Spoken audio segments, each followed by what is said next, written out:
পাল academy সেন্টারে তোমাদের সকলকে জানাই আমি স্বাগত। আজকে ক্লাস 9 এর একটি নতুন ক্লাস নিয়ে আমি তোমাদের কাছে চলে এসেছি। আজকের এই টিউটোরিয়ালটিতে আমি তোমাদের সাথে বিস্তারিত আলোচনা করব। তোমরা যদি একটু খেয়াল করো তাহলে দেখতে পাবে আমি অলরেডি একটু লিখে রেখেছি। সেটি কি? স্থিতি ও গতি, অর্থাৎ রেস্ট অ্যান্ড মোশন। এই যে স্থিতি এবং গতি, এই অধ্যায়টি নিয়ে আজকে এই টিউটোরিয়ালে আমি তোমাদের সাথে বিস্তারিত আলোচনা করব। এর আগে আমি তোমাদের ফিজিক্যাল সায়েন্সের প্রথমে একটি অধ্যায় আপডেট দিয়েছি। সেটা ছিল তোমাদের পরিমাপের পদ্ধতি এবং একক। এই যে পরিমাপের পদ্ধতি এবং একক, এই অধ্যায়টিকে আমি দুটো পার্টে আলাদা আলাদাভাবে সেপারেটলি অ্যাকচুয়ালি দুটো ক্লাস আপডেট দিয়েছি। যারা দেখোনি তারা একটু দেখবা। আজকের এই ক্লাসটি আর প্রথম যে অধ্যায়ের দুটো ক্লাস ছিল, এই কয়টি ক্লাস যদি তোমরা একটু খেয়াল করো তাহলে দেখতে পাবে যে এই দুটো অধ্যায়ের মধ্যে কিন্তু অ্যাকচুয়ালি গাণিতিক যে প্রয়োগ, সেই প্রয়োগগুলি কিন্তু তোমাদের নেই। এর পরবর্তী অধ্যায় বা চ্যাপ্টারগুলোতে তোমাদের স্টার্ট হবে এই গাণিতিক প্রয়োগ নিয়ে। যখন আমি তোমাদের অ্যাকচুয়ালি সরণ দ্রুতি, বেগ ত্বরণ এবং বল বিজ্ঞানে যখন আমি ঢুকবো, তখন তোমরা পাবে সেখানে গাণিতিক প্রয়োগগুলি পাবে। তোমাদের কাছে একটু রিকোয়েস্ট আমার, এই যে প্রথম অধ্যায়, এই অধ্যায়টি একটু মনোযোগ দিয়ে পড়বা এবং আজকের যে অধ্যায়টি আমি শুরু করতে চলেছি, এই অধ্যায়টি একটু মনোযোগ দিয়ে দেখবা। কারণ ফিজিক্যাল সায়েন্স হলো একটি বোঝার বিষয়। শুধু বই দেখে মুখস্থ করলে চলবে না, একটু বুঝতে হবে এবং বুঝে আমাদের প্রত্যেকটি বিষয় লিখতে হবে। এই যে অধ্যায়টা, এই অধ্যায়ে আমি পড়েছি অ্যাকচুয়ালি প্রত্যেকটা ওয়ার্ড, প্রত্যেকটা লাইন তোমাদের এই অধ্যায়ে আমি পড়েছি। আর সেখানে কিছু সংজ্ঞা আমি আলোচনা করব আজকের মধ্যে। আমি দেখলাম যে এমন কিছু ক্রিটিক্যাল ওয়ার্ড বা ভাষা বা ল্যাঙ্গুয়েজ সেখানে প্রয়োগ করা আছে, যেটা ছাত্রছাত্রীদের বুঝতে অনেক রকম সমস্যা এসে দাঁড়াবে। সো ব্রেনের উপর অতটা প্রেশার না দিয়ে, যেহেতু তোমরা বুঝতে পারবে না, যাতে প্রেশার না পড়ে, সেই উদ্দেশ্যেই আজকের এই টিউটোরিয়ালটি আমি শুরু করতে চলেছি। আর আমি সবসময় চেষ্টা করি যেন ছাত্রছাত্রীরা একটু সহজ এবং সরলভাবে বিষয়গুলি বোঝে। তার উপর আমি গুরুত্ব দিয়ে নজর রেখে আমি ক্লাসগুলি আপডেট দেওয়ার সবসময় চেষ্টা করি। তাহলে চলো আর বেশি কথা বলবো না, এবার আমরা আসবো মেন টপিকসে। এই যে স্থিতি বা রেস্ট অ্যান্ড গতি এবং মোশন। ওকে, তাহলে রেস্ট অ্যান্ড মোশন কথাটা বোঝার আগে বা এই বিষয়টি আলোচনা করার আগে আমরা একটু প্র্যাকটিক্যালি বিষয়টি একটু ধরি। একটু মন দিয়ে শোনো। সাপোজ মনে করো তোমরা যারা আমার এই টিউটোরিয়ালটি দেখছো, ইদানিং এখন যেটা দেখছো, যে যে অবস্থাতেই দেখছো না কেন বা যে পরিস্থিতিতেই দেখছো না কেন, মনে করো যে কেউ চেয়ারে বসে, কেউ দাঁড়িয়ে থেকে, কিংবা কেউ বেঞ্চে বসে, সাপোজ মনে করো যে আমার এই টিউটোরিয়ালটি বা ক্লাসটি দেখছো। অর্থাৎ যে যে অবস্থাতে বা যে যে পজিশনে আছো, একটু খেয়াল করো তো। তোমরা যেখানে আছো সেখানে তোমরা স্থিরভাবে, একদম স্থিরভাবে আছো না? যে দাঁড়িয়ে আছো সেই স্থিরভাবে আছো, যে বসে আছো চেয়ারে সেই স্থিরভাবে বসে আছো, আর যে বেঞ্চে আছো সেও স্থিরভাবে, যে বেডে আছো সেও স্থিরভাবেই আছো। এই যে স্থিরভাবে কথাটা যে ব্যবহার করলাম, তোমরা তোমাদের যে পজিশনে যারা আছো, সেটা হলো তোমাদের সেই পজিশনের বা সেই জায়গার স্থির অবস্থা বা স্থিতি বোঝায়। বোঝা গেছে? তাছাড়া আমরা যদি আরও কিছু এক্সাম্পল ধরি, সাপোজ মনে করো কোনো একটা বস্তু বা পাথর খণ্ড হতে পারে, তাই না? একটা পাথর খণ্ডকে তুমি আজকে যদি একটা জায়গাতে রেখে দাও, তুমি ২ ঘন্টা পরে হোক, ১০ ঘন্টা পরে হোক, বা ২ দিন পরে হোক, বা ৬ মাস পরে, বা ১০ বছর পরেই হোক না কেন, ওই পাথর খণ্ডটার উপরে যদি বাহ্যিক কোনো বল প্রয়োগ না করা হয়, বাহ্যিক কথার অর্থ বাইরে থেকে যদি আমরা কোনো ফোর্স বা বল যদি প্রয়োগ না করি, তাহলে যে পাথর খণ্ডটি তুমি যেখানে রেখেছিলে ও কিন্তু সেই জায়গাতেই স্থির অবস্থাতে থাকবে। তাহলে পাথর খণ্ডটি যে অবস্থানে আছে সেটা হচ্ছে তার স্থির অবস্থাতে আছে, তাই না? তারপরে আরো অনেক ধরনের এক্সাম্পল হতে পারে। ওটা বলতে গেলে মানে অ্যাকচুয়ালি শেষ হবে না, যে গল্পটা অ্যাকচুয়ালি সেই গল্পটা শেষ হবে না। আশা করি তোমরা এখান থেকে স্থির অবস্থা এই বিষয়টি বুঝতে পেরেছো। এখন গতীয় অবস্থাটা একটু আমরা চিন্তা করি, দেখো সেটা হলো মনে করো এই পাথর খণ্ডটির কথাটাই আমরা বলি। এই পাথর খণ্ডটি বা কোনো একটা বস্তুকে যখন আমরা রাখবো সে তার স্থির অবস্থানে থাকবে, কিন্তু ওই পাথর খণ্ডটি বা বস্তুটির উপরে যতক্ষণ না পর্যন্ত আমরা বাইরে থেকে একটি ফোর্স বা বল যদি প্রয়োগ না করি, বাহ্যিক বল যদি আমরা প্রয়োগ না করি সেই পাথর খণ্ডের উপরে, তাহলে পাথর খণ্ডটি কিন্তু সেখান থেকে নড়বে না।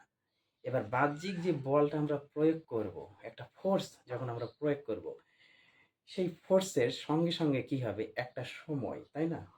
সে একটা নির্দিষ্ট সময়, সে একটা নির্দিষ্ট সময়ের সাপেক্ষে কিছুটা দূরত্ব যাবে। এই যে কিছুটা যে দূরত্ব, এই দূরত্বকে কিন্তু অ্যাকচুয়ালি বলা হবে হচ্ছে সরণ অতিক্রম করা। অর্থাৎ কোনো বস্তুর উপর বাইরে থেকে যখন বল প্রয়োগ করব, সে প্রয়োগের ফলে একটা নির্দিষ্ট সময় সাপেক্ষে সে একটা নির্দিষ্ট দূরত্ব বা সরণ অতিক্রম করবে। যখন নির্দিষ্ট সময় সাপেক্ষে দূরত্ব বা সরণ অতিক্রম করে, তখন আমরা বলতে পারি যে সেই বস্তুটির অবস্থার পরিবর্তন হয়েছে, তার মানে সে এক স্থান থেকে অন্য স্থানে গিয়েছে। এই যে এক স্থান থেকে অন্য স্থানে যে যাওয়া, এই ঘটনাটা হচ্ছে আমাদের মোশন বা গতি। আশা করি তোমরা বিষয়গুলি বুঝতে পেরেছো। এইবার মেন যে টপিকস, সেই টপিকসে আমরা একটু আসি। এবার একটু খাতা কলম নিবা, যেহেতু তোমাদের বইয়ে যে ধরনের কথাবার্তাগুলো লেখা আছে আমার মনে হয় না যে তোমরা ওটা মনে রাখতে পারবে, সেহেতু আমি যেটা বলছি সেই কথাগুলি একটু নোট করো। আর এখন যে প্রপারলি সংজ্ঞাগুলো বলবো সেটা একটু নোট করবা। ওকে, দেখো প্রথমে আসি আমরা স্থিতি। স্থিতি বা স্থির অবস্থা। ওকে, স্থিতি হলো কোনো বস্তুর একটি বিশেষ অবস্থা, তাই না? আমি প্রথমে কিন্তু বলেছি স্থিতি হলো কোনো বস্তুর একটি বিশেষ অবস্থা বা অবস্থান যা সময়ের সাথে, দেখো যখন বসেছিল তখন কিন্তু তুমি যত সময় নাও না কেন, তোমরা যখন বসেছিলে বা দাঁড়িয়েছিলে, তোমরা যত সময় দিই নাও না কেন, তোমরা কিন্তু অবস্থার পরিবর্তন করনি, অবস্থার কিন্তু পরিবর্তন করেনি। সেহেতু এই সংজ্ঞার মধ্যে সেই কথাটি বলা আছে, স্থিতি হলো কোনো বস্তুর একটি বিশেষ অবস্থা বা অবস্থান যা সময়ের সাথে পরিবর্তিত হয় না। সময়ের সাথে তোমরা যেমন পরিবর্তন হওনি, তেমন তেমনভাবে এও পরিবর্তিত হবে না। সেই ঘটনাকেই বলা হবে আমাদের স্থিতি বা স্থির অবস্থা। এখন এই যে স্থির অবস্থা, বস্তুর যে স্থির অবস্থা, এটা দু ধরনের, দুটো ক্যাটাগরি আছে বা দুভাগে ভাগ করা যায়। কি কি? একটা হচ্ছে স্থিতি জড়তা, আর একটা হচ্ছে গতি জড়তা। জড়তা কথার অর্থ জড় বস্তু, যেটা জড় বস্তু, তাই না? জড়তা যে আমাদের জড় পদার্থ সম্পূর্ণ পরিপূর্ণ আছে, সেটা হচ্ছে আমরা জড়তা হিসেবে ধরতে পারি। কিন্তু স্থিতি জড়তার গতি জড়তা একটু বুঝতে হবে। দেখো, যেহেতু জড় পদার্থ বা জড় বস্তু, কি হবে, কখনো সে তার অবস্থান পরিবর্তন করবে না। তার মানে কি, যেটা হচ্ছে স্থির থাকার সে সবসময় চেষ্টা করবে, কিংবা গতিশীল থাকার চেষ্টা করবে। দুটোই জড় পদার্থ। কোনো একটা পদার্থ সে তার স্থির অবস্থানে থাকার চেষ্টা করে, আবার জড় পদার্থ কখনো গতিশীল বা গতি অবস্থানে থাকার যে প্রবণতা, সেটাকে বলবো আমরা স্থিতি জড়তা। এখন তোমরা বলতে পারো যে যে স্যার, স্থিতি জড়তা যেহেতু দুটোই জড়তা, জড় পদার্থ আমরা বুঝলাম সে অবস্থার পরিবর্তন করবে না, সে স্থির অবস্থায় থাকবে, কিন্তু আবার জড় পদার্থ কিভাবে সে আহ, গতিশীল থাকার চেষ্টা করে? কারণ এই ঘটনাটা বা এই কোশ্চেনটা তোমাদের মনের মধ্যে আসতে পারে। সেটা কি, একটা বাস বা একটা গাড়ি, এ তো জড় পদার্থ, তাই না? দুটোই জড় পদার্থ, ম্যাটেরিয়ালস দিয়ে তৈরি, তাহলে সেটা জড় পদার্থ। বাসটা তখনই মোশন হয়, গতিও হবে তখনই যখন তাকে স্টার্ট দেওয়া হবে। স্টার্ট দিয়ে চলতে শুরু করবে, তখনই সে গতিশীল হয়। অর্থাৎ দুটোই জড় পদার্থ, সেই কথাটি কিন্তু বলেছে স্থিতি জড়তার ক্ষেত্রে। কোনো স্থির বস্তু স্থির থাকতে বা গতিশীল বস্তু গতিশীল থাকতে চাওয়ার যে প্রবণতা, সেটা হচ্ছে আমাদের স্থিতি জড়তা। এবার বোঝা গেল বাসটা যখন আমরা স্টার্ট দিয়েছি, জড় পদার্থ সে প্রথমে স্থির থাকার প্রবণতা দেখিয়েছে, যখন স্টার্ট দিলাম চলতে শুরু করলো, দেন তখন কিন্তু সে গতিশীল থাকার প্রবণতা দেখিয়েছে। এই যে ঘটনাটা, এই ঘটনাটা অ্যাকচুয়ালি তোমাদের স্থিতি জড়তা। এবার গতি জড়তা কি? গতি জড়তা সবসময় গতিশীল থাকার প্রবণতা দেখাবে। কোনো গতিশীল বস্তু তার গতি বজায় রাখতে চাই। কোনো গতিশীল বস্তু জড় পদার্থই কিন্তু অ্যাকচুয়ালি জড় পদার্থই, বাসের ক্ষেত্রে বা গাড়ির ক্ষেত্রেই বললাম, সেটা কিন্তু জড় পদার্থ। সেটা কি করবে? কোনো গতিশীল বস্তু, জড় কথাটা এই জন্য এসেছে অ্যাকচুয়ালি, তাহলে কোনো গতিশীল বস্তু তার গতি বজায় রাখার যে প্রবণতা দেখায়, সেটাই হচ্ছে আমাদের গতি জড়তা। বোঝা গেছে? আশা করি তোমরা স্থিতি কি, স্থিতি যে দু প্রকার, একটা স্থিতি জড়তা, একটা গতি জড়তা, কোনো সমস্যা নেই। এইবার আসি আমরা মেন মোশন, গতি নিয়ে। গতি কি? দেখো, আমি প্রথমেই শুরু করেছিলাম যে কোনো একটি বস্তুকে যখন আমরা বাইরে থেকে বল প্রয়োগ করি, তাই না, প্রয়োগ বিন্দুর সাপেক্ষে সে যদি একটি নির্দিষ্ট সময়, যে সময়কে আমরা একক সময় হিসেবে, মানে ফিজিক্যাল সায়েন্সের ভাষাতে সবসময় একক ধরা হয় কথাটা, একক, এক সেকেন্ডে এই কথাটা ধরা হয়। একক সময় সে যতটা দূরত্ব বা সরণ অতিক্রম করবে, দেন তাকে আমরা বলতে পারি গতি বা মোশন। তাহলে এবার আমরা একটু বুঝি। কোনো বস্তুর গতি হলো সময়ের সাথে সাথে অবস্থানের পরিবর্তন। এই কথাটা তোমরা দিতে পারো, কাটবে না। কোনো বস্তুর গতি হলো সময়ের সাথে সাথে অবস্থার পরিবর্তন, সেই বস্তুর অবস্থার পরিবর্তন কিন্তু অ্যাকচুয়ালি। অথবা এই যে আরেকটি কথা আছে, সেটা তোমরা দিতে পারো একক সময়। যে কথাটা আমি বললাম যে কোনো একটি নির্দিষ্ট সময়কে ফিজিক্যাল সায়েন্সের ভাষায় সেটা একক সময় ধরা হয়। একক সময়ে কোনো বস্তুর, একক সময়ে কোনো বস্তুর সরণ, এই যে দূরত্বটা, ডিস্টেন্সটা যে সে অতিক্রম করেছে, দ্যাট ইজ সরণ। এই সরণকে ওই বস্তুর বলা হয় গতি। বোঝা গেছে? তাহলে আমরা স্থিতি গতি নিয়ে আমরা আলোচনা করলাম, সম্পূর্ণ বিষয় বুঝেছি। এইবার আসবো এই যে স্থিতি, বস্তুর স্থিতি এবং গতি, এই দুটো হচ্ছে একটি আপেক্ষিক গতি। আপেক্ষিক তার মানে বস্তুর স্থিতি ও গতি এটা হচ্ছে আপেক্ষিক। এই আপেক্ষিকটা বোঝার আগে আমরা আরেকটু বুঝবো বা তোমাদের আরেকটু জানতে হবে, সেটা হচ্ছে চরম স্থির বা চরম স্থিতি সম্বন্ধে একটু বুঝতে হবে। আর একটা হলো তোমাদের পরম স্থির বা পরম স্থিতি সম্বন্ধে বুঝতে হবে। তাহলে চরম স্থিতি কি এবং পরম স্থিতি কি, এটা আমরা একটু জানি। চরম স্থিতি, আগে একটু সংজ্ঞাটা পড়ি, তারপরে দেখো তোমাদের আমি এক্সপ্লেন করে দিচ্ছি অ্যাকচুয়ালি কি চরম স্থিতি। চরম স্থির বা চরম স্থিতি মানে হলো কোনো গতি, মানে কোনো বস্তুর অ্যাকচুয়ালি গতি হবে, এখানে বস্তু কথাটা ছুটে গেছে, কোনো বস্তুর গতি বা পরিবর্তন নেই। বোঝা গেছে? কোনো বস্তুর গতি বা পরিবর্তন নেই, সব কিছু একেবারে শান্ত এবং নিষ্ক্রিয়, তাকেই আমরা বলবো চরম স্থির বা চরম স্থিতি। তাহলে কথাটা বোঝা গেল যে কোনো চরম স্থির মানে হলো কোনো বস্তুর গতি বা পরিবর্তন নেই, সব কিছু একেবারে শান্ত বা নিষ্ক্রিয়। যেমন কি হতে পারে, উদাহরণ কি? মনে করো আহ, একটি টেবিলের উপর, একটি টেবিলের উপর যদি একটি বই রাখা হয়, একটা বইকে রাখতে পারি, বা দেখা গেল যে একটা জ্যামিতি বক্স রাখতে পারি, একটা বোতল রাখতে পারি, ইত্যাদি বিভিন্ন ধরনের জড় বস্তুকে যদি আমরা রাখি একটা টেবিলের, সাপোজ বই দিয়ে আমি বুঝাই, একটি টেবিলের উপর যদি একটি বই রাখা হয়, তাহলে ওই বইটি সর্বদাই কিন্তু, সর্বদাই কিন্তু সে সবসময় কি হবে, তার এই যে একেবারে শান্ত অবস্থানে থাকবে। তার মানে কি, ওর মধ্যে অবস্থার কোনো পরিবর্তন দেখা যাবে না। যখন আমরা রেখেছি টেবিলের উপরে, তখন বইটির মধ্যে অবস্থার কোনো পরিবর্তন দেখা যাবে না। এবার অবস্থার যেহেতু পরিবর্তন দেখা যাচ্ছে না, সেহেতু ওই বইটি একেবারে শান্ত এবং নিষ্ক্রিয়, ওর মধ্যে কিচ্ছু নেই। বোঝা গেছে?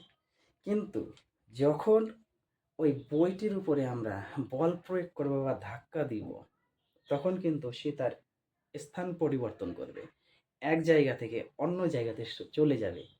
এই যে এক জায়গা থেকে অন্য জায়গাতে চলে যাওয়ার যে ঘটনা, সেটা কি? সেটা হচ্ছে গতি বলা হয়, গতি। বোঝা গেছে? এইবার আসি আমরা পরম স্থির বলে। পরম স্থির বলে এবার আমরা একটু বুঝি। দেখো, অন্য কোনো বস্তুর সাপেক্ষে পরম স্থির বলতে, এই যে কথাটা যে আমি প্রথমে বললাম উপরের ক্ষেত্রে, যেটা যে চরম স্থির, বইকে যখন আমরা কি করেছিলাম, বাইরে থেকে বল প্রয়োগ করেছিলাম বা ধাক্কা দিয়েছিলাম, এটা অ্যাকচুয়ালি হচ্ছে পরম গতি বলা হয়। গতি কথাটা এখানে ইউজ না করে আমরা ব্যবহার করব ফিজিক্যাল বা ফিজিক্সের ভাষায়, যেটা হচ্ছে পরম গতি বলা হবে। বোঝা গেছে? এইবার হচ্ছে পরম স্থির বা স্থিতিটা একটু এবার দেখো। অন্য কোনো বস্তুর সাপেক্ষে, অন্য কোনো একটি বস্তুর সাপেক্ষে, বোঝা গেছে? একটি বস্তু স্থির থাকে অন্য কোনো বস্তুর সাপেক্ষে। যদি একটি বস্তু স্থির থাকে তবে সেটি পরম স্থিতিশীল। পরম স্থিতিশীল কি করে হবে? আমি একটু এক্সাম্পল দিচ্ছি। মনে করো ট্রেনের মধ্যে, চলন্ত একটি ট্রেনে যখন তোমরা বসবা বা কোনো ব্যক্তি যদি বসে, তাহলে তোমার অথবা যে ব্যক্তিটি বসবে মনে হবে যে সে তার স্থির অবস্থানে আছে। কেউ দাঁড়িয়ে আছে, কেউ বসে আছে। যে দাঁড়িয়ে আছে তার মনে হবে, ফিলিংস হবে যে সে তার স্থির অবস্থানে দাঁড়িয়ে আছে, কিংবা যে বসে আছে তার মনে হবে সে তার স্থির অবস্থানে বসে আছে চলন্ত ট্রেনের মধ্যে। তাহলে ওই যে ব্যক্তির যে স্থির অবস্থান, বসে থাকার যে স্থির অবস্থানটা বা প্রবণতাটা, এটা কিন্তু অ্যাকচুয়ালি চলন্ত ট্রেনের সাপেক্ষে, চলন্ত ট্রেনের সাপেক্ষে সেই বস্তুর স্থির অবস্থানকে বোঝায় বা সেই ব্যক্তির স্থির অবস্থানকে বোঝানো হয়। বোঝা গেছে? সেটা হচ্ছে পরম স্থির। এখন এই যে চরম স্থির আর যে পরম স্থির, পৃথিবীতে বা আমাদের মহাবিশ্বে প্রত্যেকটি বস্তু, খেয়াল করো তো, প্রত্যেকটি বস্তু কিন্তু সময়ের সাথে সাথে গতিশীল বা চলমান। কি করে? এখন তোমরা হয়তো বলতে পারো যে স্যার, সময়ের সঙ্গে সঙ্গে প্রত্যেকটি বস্তুই কিভাবে? এই কথাটা তো বুঝলাম না। প্রত্যেকটা বস্তু সময়ের সঙ্গে সঙ্গে প্রত্যেকটা বস্তু চলমান বা গতিশীল। আমাদের এই মহাবিশ্বে প্রত্যেকটা বস্তু কি করে? একটু খেয়াল করো। আমাদের যে পৃথিবী, এই পৃথিবীর উপরে, এই পৃথিবীর উপরে যত ধরনের জিনিস আছে, মানুষ, ঘর বাড়ি, বস্তু, পশু পাখি, প্রত্যেকেই পৃথিবীর উপরে একটা নির্দিষ্ট সময়ের সাপেক্ষে কিন্তু সে তার অবস্থান পরিবর্তন করছে। কারণ পৃথিবী যখন ঘুরছে তখন কিন্তু সময়ের সঙ্গে সঙ্গে আমরাও ঘুরছি, বাট আমরা টের পাই না। এই যে আবর্তন, এই আবর্তনটাকে আমরা টের পাই না। এটা কিন্তু দেখবা তোমরা পড়েছো যে আমরা আবর্তন গতিবেগ অনুভব করতে পারি না কেন? এই কোশ্চেনটা পড়েছে তোমরা ভূগোলে। তো কেন আবর্তন গতিবেগ আমরা অনুভব করতে পারি না, আজকে সেই টপিকস নিয়ে না, আজকে এই টপিকসে আমরা থাকবো। তো ওইটা নিয়ে করতে গেলে অ্যাকচুয়ালি ক্লাসটি বড় হয়ে যাবে। তাহলে বোঝা গেল যে কেন অ্যাকচুয়ালি গতিশীল এই বিশ্বে বা মহাবিশ্বে প্রত্যেকটি বস্তুই হচ্ছে একটি নির্দিষ্ট সময় সাপেক্ষে গতিশীল বা চলমান, তাই না? এখন আমি এখানে একটু লিখে রেখেছি, মহাবিশ্বের কোনো বস্তুই সম্পূর্ণরূপে স্থির নয়। তাহলে স্থির নয় কথার অর্থই হচ্ছে সে চলমান বা গতিশীল। কারণ মহাবিশ্বের সবকিছুই একে অপরের সাথে সম্পর্কিত এবং গতিশীল।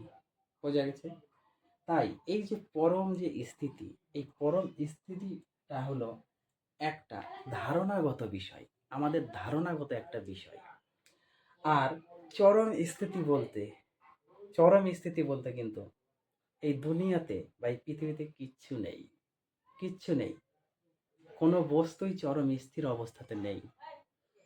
তার মানে সে পরম স্থির, সে পরম স্থিরে আছে।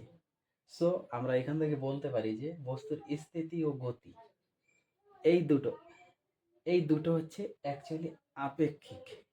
এই দুটো হচ্ছে আপেক্ষিক। চরম স্থির নেই, পরম স্থির আছে, কিন্তু পরম স্থির যেটা সেটা হচ্ছে আমাদের আপেক্ষিক হিসাবে ধরা হয়। এখন এর থেকে আমরা বলতে পারি যে বস্তুর স্থিতি ও গতি হচ্ছে আপেক্ষিক। বোঝা গেছে? তাহলে আশা করি তোমরা এই এতটুকু টপিকস বুঝতে পেরেছো। এখন মেন যে টপিকসে আসবো আমরা আরেকটা, গতি। গতি তিন ধরনের। কি কি? একটা হচ্ছে চলমান গতি, আমি লিখে রেখেছি। একটা ঘূর্ণন গতি, আর একটা হচ্ছে আমাদের মিশ্র গতি। এখন চলমান গতি তোমরা সকলেই বুঝতে পারছো কখন হয়, যখন কোনো কিছু চলবে, তাই না? ঘূর্ণন গতি কোনো একটি বস্তুর সাপেক্ষে বা কোনো একটি বিন্দুকে কেন্দ্র করে ঘুরতে থাকা। আসি আমি এক এক করে তোমাদের প্রপারলি ব্যাখ্যাগুলো দিচ্ছি। দেখো, চলমান গতি যেটা হচ্ছে চলন গতি, দেখো কোনো গতিশীল বস্তুকণা যদি একই দিকে সমান সময়ে সমান দূরত্ব অতিক্রম করে, কথাটা বোঝা গেল? কোনো গতিশীল বস্তুকণা যদি একই দিকে, কোনো গতিশীল বস্তুকণা কি হবে, একই দিকে একই সময় একই দূরত্ব অতিক্রম করবে, সেটা হচ্ছে আমাদের চলন গতি। বোঝা গেছে? যেমন একটি বাসের গতি হতে পারে, যেমন একটি বাসের গতি কিভাবে, এই যে বাসটা হচ্ছে কি আমাদের স্থির অবস্থা থেকে তার সম্পূর্ণ অংশটাই কিন্তু একটা নির্দিষ্ট সময়ে বা একটি নির্দিষ্ট সময় সাপেক্ষে সে নির্দিষ্ট দূরত্ব অতিক্রম করে, সেটা হচ্ছে আমাদের চলন গতি। এইবার ঘূর্ণন গতি। ঘূর্ণন গতিটা কি ইম্পর্টেন্স, দেখো যখন কোনো বস্তু নিজের অক্ষের চারিদিকে ঘুরবে, সে নিজের একটা অক্ষ, সেই অক্ষের চারিদিকে অথবা কোনো নির্দিষ্ট বিন্দুকে কেন্দ্র করে যদি সে ঘুরতে থাকে, রোটেট হতে থাকে, তাহলে তাকে আমরা বলবো ঘূর্ণন গতি। যেমন কি আমাদের কি পৃথিবীর আহ্নিক গতি, তোমরা সকলেই পড়েছো আহ্নিক গতি, বার্ষিক গতি। এই আহ্নিক গতির জন্যই পৃথিবী কি হয়, দিবারাত 24 ঘন্টা সার্কেলের মতো ঘুরতে থাকে, সেটা হচ্ছে আমাদের আহ্নিক গতি। এই আহ্নিক গতিটা হচ্ছে অ্যাকচুয়ালি ঘূর্ণন গতি। তারপরে ঘূর্ণায়মান চাকার আবর্তনের গতি। ঘূর্ণায়মান চাকার যে আবর্তন হচ্ছে, একটা চাকা ঘুরছে এবং দূরত্ব যাচ্ছে, সেটা কি? তাহলে ঘূর্ণায়মান চাকার আবর্তন গতি, সেটা হচ্ছে আমাদের ঘূর্ণন গতির উদাহরণ। তারপর হচ্ছে চলন্ত পাখার ব্লেডের গতি, একটা পাখার যে ব্লেডগুলো আছে, চলন্ত পাখার ব্লেডগুলো ঘুরছে, সেটা হচ্ছে আমাদের ঘূর্ণন গতির উদাহরণ। তারপর হচ্ছে ঘড়ির কাঁটার গতি, এগুলো হচ্ছে আমাদের ঘূর্ণন গতির উদাহরণ। অ্যান্ড লাস্ট যেটা হচ্ছে মিশ্র গতি। মিশ্র কথার অর্থ দুটো মিক্স হয়ে থাকবে, তাই না? দুটো মিক্স থাকে, সেটা কি আমাদের চলন গতি এবং ঘূর্ণন গতি দুটোই মিক্স থাকবে। কিভাবে, দেখো যে ধরনের গতিতে চলন ও ঘূর্ণন উভয় প্রকার গতি একই সাথে কাজ করে তাকে বলা হয় হচ্ছে আমাদের মিশ্র গতি। তার মানে যে ধরনের গতিতে চলন এবং ঘূর্ণন একই ধরনের গতি কাজ করে তাকে বলা হচ্ছে ঘূর্ণন গতি। এখন ঘূর্ণন গতির একটা উদাহরণ দেখো, চলবে প্লাস ঘুরবে, যেমন গাড়ির চাকা। গাড়ির চাকা দেখো, চলন গতির উদাহরণ গাড়ির চাকাটা চলতে থাকবে, এবং ঘূর্ণন গতির উদাহরণ, তার মানে কি প্রথমে সে ঘুরবে, ঘুরে সে যত ঘুরবে সে তত দূরত্ব অতিক্রম করাবে, তাই না? তাহলে এই যে গাড়ির চাকার যে আবর্তন, সেটা হচ্ছে আমাদের একটি মিশ্র গতির উদাহরণ। আশা করি তোমাদের স্থিতি ও গতি নিয়ে কারো কোথাও সমস্যা নেই। যদি তোমরা টিউটোরিয়ালটা দেখো প্রথম থেকে এবং প্রত্যেকটি বিষয় নোট করে একটু মুখস্থ করো, দেখবে যে তোমাদের প্রত্যেকটি বিষয় একদম সিম্পল হয়ে গেছে। তোমাদের যে ভাষাগুলো ছিল বইয়ের মধ্যে একদম ক্রিটিক্যাল ভাষাগুলো আমারই পছন্দ হয়নি, তো আমি চেষ্টা করেছি সরলভাবে একটু প্রতিস্থাপন করার। তো তোমরা একটু কষ্ট করে নোট করে একটু মুখস্থ করো। আবার দেখা করবো তোমাদের সাথে পরবর্তী পার্ট নিয়ে। এর পরবর্তী পার্টে আসবো আমি স্মরণধ্বনি বেগ ত্বরণ, খুবই ইম্পর্টেন্ট একটা টপিক নেক্সট আসতে চলেছে। আগে এইগুলো তোমরা ক্লিয়ার করো। তাহলে আজকের মতো এখানে শেষ করছি।